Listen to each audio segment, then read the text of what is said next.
Ayan, hello beautiful. Alam kong gusto niyo ng cheek at sa susunod na lang. So, nagtanggal ako ng mga damo and look what I found. Ang ganda. Ayan. Ayan. So, brushin lang natin yan. Tapos, ayun. Ipeplex ko nga pala yung mga astro ko na malalaki. Kaya, naisip ko na damuhan yung iba. Aray, aray, aray. Kagaya nito. So, ang dami yung damo. Ayan. Huwag yung tingnan yung nails ko sa paa kasi mapangit na. Tapos, ang pangit pa ng kulay. So, ayun. So, this is tricolor.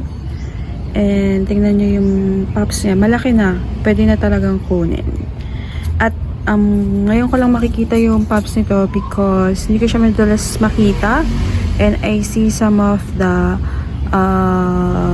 tawag dito, mga insect, mga egg, insect egg. Ayan. Ito yung top view. Tas yun may saving lang siya. Pero ayun may mga egg. So, brushing lang natin. Ito lang talaga problema sa gym, no? Kaya kailangan mag-maintain talaga ng insecticide tsaka fungicide.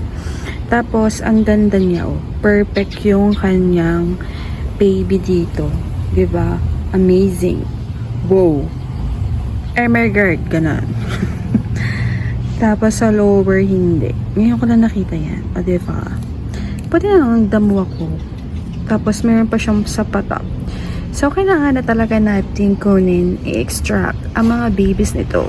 So, abangan nyo ang aking vlog because nakakollect na ako ng mga babies at i-rerupat ko na sila. Pero there is something I want you to see. Ang ganda, oh. Nag-darken ang kanyang mga ribs. Ang bongga nito, be. Oh, ang ganda niya, oh.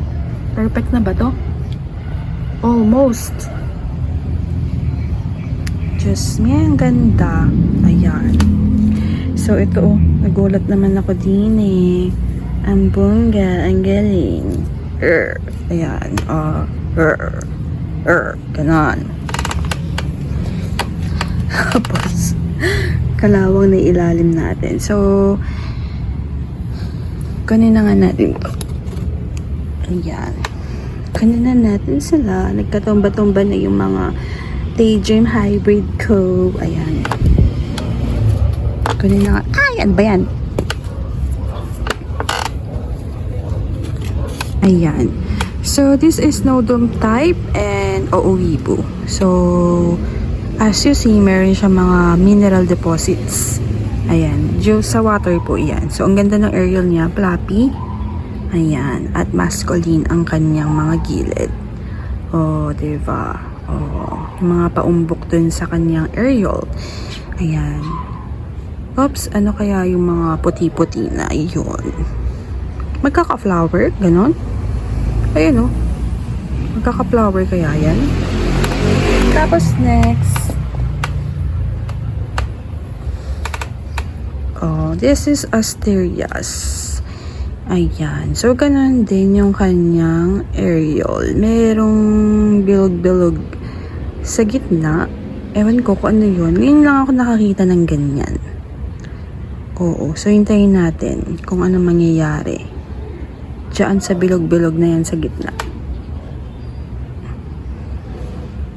Galing, no? Tapos, ito yung isa. Ayan. In fairness, matibay yung pot na to, ah. So, meron siyang flower buds. And, hintayin natin. So, siya atay pinakamaliit sa nabili ko. So, yung mga ganito malalaki, maganda silang i-hybrid kasi for sure, malaki ang flower niyan, mga yan.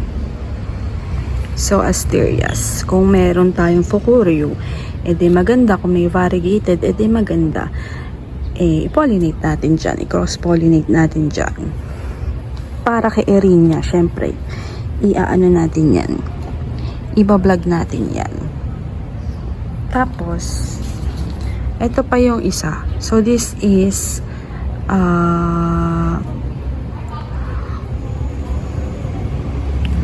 ano din, Asterias din. Parang ano din eh. Pero mas maganda yung pagkaputi niya.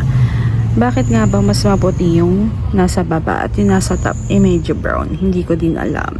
Pero tingnan nyo yung aerial niya, maganda, 'di ba? Marami siyang aerial. So parang may hybrid kinemis to. Ay, hybrid kinemis tumapon. Ayan, ganda nito. Yan yung mga malalaki kong Astro.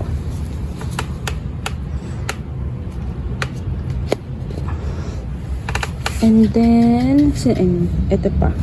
Sino na ba yung na-flex ko yun? So, ito rin, uuwibo hybrid din to. Ito yung nag-flower na hindi ko nakita. Ayan. O, sa pag-uuwibo, ma-floppy yung aerial ng mga, ayun, floppy yung aerial. Ayan. So, magpa-flower pa yan.